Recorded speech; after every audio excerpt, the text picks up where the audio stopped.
हर हर महादेव, जय भोलेनाथ। नमस्कार, मैं साधना पांडे मार्गदर्शन पे आपका स्वागत करती हूँ। तो दोस्तों, करते करते हम लोग नवरात्रि के चौथे दिन आ गए।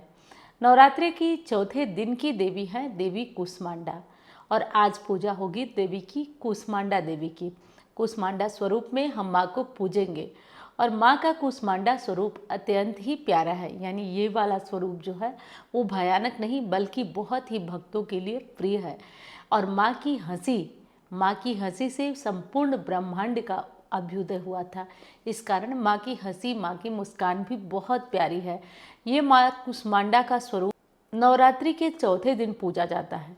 चौथे दिन की देवी की पूजा में भोग क्या लगाएंगे, मंत्र क्या जपेंगे, कौन सा नियम करेंगे, किस विधि से पूजा करेंगे और किस तरीके से माँ को प्रसन्न करेंगे, तो चलिए सारी बातें जान लेते हैं।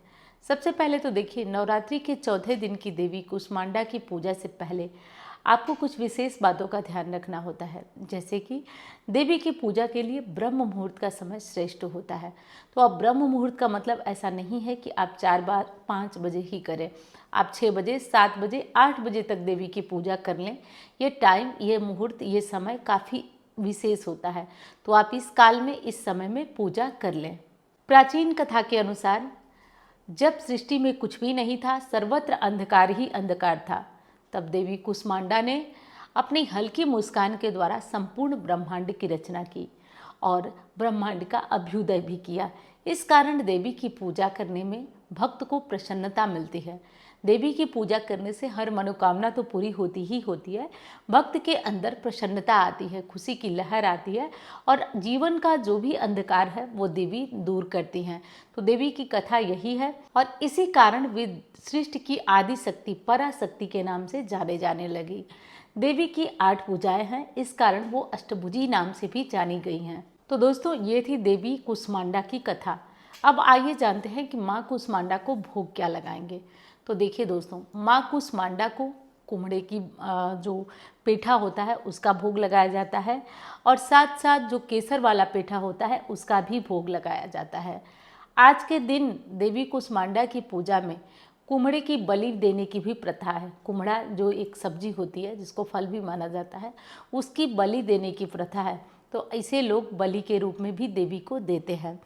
आज के दिन यानी कि नवरात्रि के चौथे दिन देवी की पूजा करने में आप पीले रंग का वस्त्र पहन सकते हैं। पीले रंग का वस्त्र पहनना, ऑरेंज कलर का वस्त्र पहनना विशेष शुभ होता है। ऑरेंज कलर का वस्त्र पहनकर देवी की पूजा करना बहुत ज़्यादा शुभ होता है, तो आप ऐसा कर सकते हैं। अब आइए जान लेते हैं देवी कूष्मांडा का मंत्र। ओम कूष्मांडा ह्रीम देव्यै नमः। ओम कूष्मांडा ह्रीम देव्यै नमः। ये माँ कूष्मांडा का मंत्र है। अब मंत्र जपने में बहुत लोग कंफ्यूज रहते हैं कि प्रतिदिन जो हम पूजा कर रहे हैं, उपासना कर रहे हैं, इसमें क्या हम प्रतिदिन मंत्र जपें या फिर जो मंत्र हम जपते आए हैं वही जपें। जैसे कि लाइव अगर आप लोगों ने ज्वाइन किया होगा तो मैंने उसमें एक मंत्र बताया था जो बहुत ही काम करता है, बहुत ही अच्छा काम करता है, मैं आप लोगों से बताई भी थी। तो अगर आप वो लाइव देखे हैं, वो मंत्र जप रहे हैं, तो कंटिन्यू उस मंत्र को जपिए। और जो मंत्र मैं प्रतिदिन आपको बता रही हूँ उस मंत्र को आप 11 बार जप लिया करिए। इससे देवी की आराधना हो जाएगी, उनके स्वरूप का ध्यान भी हो जाएगा। और वीडियो पसंद आ रही है दोस्तों तो लाइक करिएगा। चैनल को आपने सब्सक्राइब नहीं किया तो कर लीजिएगा, इससे मेरा हौसला भी बढ़ता रहेगा। तो आप चैनल को सब्सक्राइब कर लीजिएगा ताकि हर दिन की ये जो नोटिफिकेशन है आपको आराम से मिलती रहे। अब आइए उपाय की तरफ चलते हैं।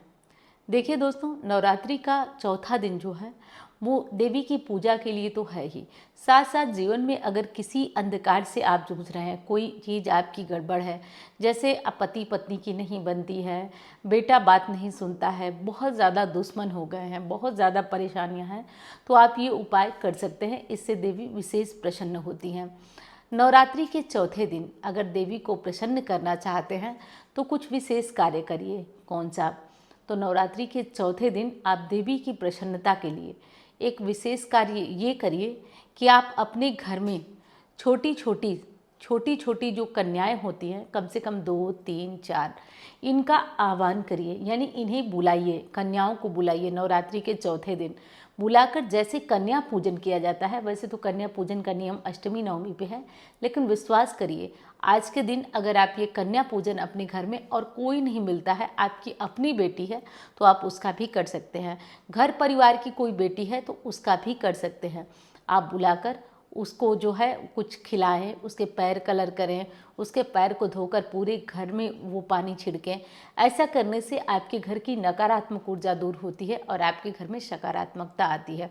जो बच्ची मैं बोल रही हूँ वो बच्ची अगर बाहर की हो तो आपके लिए ज़्यादा शुभ होगा, लेकिन ये जो कन्या मैं बोल रही हूँ, ये कन्या यदि बाहर की हो किसी की और घर में आप इनको दहलीज के अंदर ले आते हैं, इनका पूजन करते हैं, इनको खीर वगैरह का भोग चढ़ाते हैं, तो इससे विशेष ये प्रसन्न होती हैं। कमेंट में बहुत ज़्यादा ये पूछा जा रहा है कि नवरात्रि में कढ़ाई चढ़ाया जाता है कि नहीं, यानी कि चूल्हे पे जो कढ़ाई रखकर तलने वाला काम होता है वो होता है या नहीं। तो देखिए दोस्तों, इस नवरात्रि में ऐसा नियम नहीं है। जो नवरात्रि में नवमी पूजा जाता है, जो नवरात्रि चैत्र वाली होती है उसमें नवमी पूजा जाता है, तो इस कारण कढ़ाई वगैरह नहीं चढ़ाया जाता है। तो इस नवरात्रि में कढ़ाई चढ़ा करके आप चाहें तो जो भी माँ को प्रसाद भोग है वो तल कर बना सकते हैं, किसी प्रकार की कोई दिक्कत नहीं है। जो चैत्र वाली नवरात्रि होती है उसमें नवमी पूजा जाता है और नियम है कि नवमी जब तक नहीं पूजेंगे तब तक नवरात्रि में कढ़ाई नहीं चढ़ाएंगे, तो इसलिए ये चीज़ें मना होती है। और एक उपाय मैं बहुत पहले आपको बताई थी और वो आज फिर से बता देती हूँ।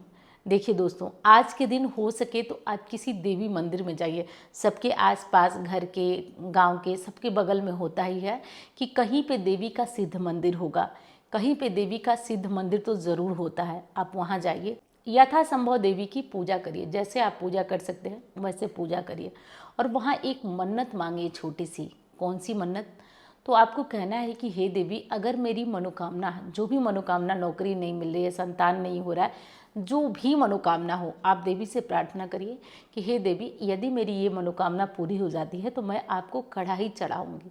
अब ये कढ़ाई चढ़ाना होता क्या है? तो जब आपकी मनोकामना पूरी हो जाए तो आप उसी मंदिर में जा कर के गैस स्टोव ले जाकर, या जैसे भी लकड़ी पे बनता हो तो जैसे भी ले जाकर, कढ़ाई, थोड़ा घी, आटा, ये सब ले जाकर के पूड़ी हलवा वहाँ बनाया जाता है। 5 या 11 पूड़ियाँ बनाइए और वहीं ले जा कर के बनाया जाता है और बना करके उन पूड़ियों को देवी को चढ़ाया जाता है। घर से बना के नहीं ले जा सकते क्योंकि कढ़ाई वहीं चढ़ाना है आपको, इसी को कढ़ाई चढ़ाना बोलते हैं। और विश्वास मानिए ये बहुत ही पुराना है, ये बहुत ही पुराना उपाय है, लेकिन बहुत ही बढ़िया काम करता है, बहुत ही असरदार तरीके से काम करता है। तो जो लोग किसी कारण से परेशान हैं वो लोग ऐसा कर सकते हैं, बहुत ही उत्तम ये उपाय है। तो उम्मीद करती हूँ वीडियो पसंद आई होगी। मैं मिलती हूँ अन्य वीडियो में। धन्यवाद। हर हर महादेव।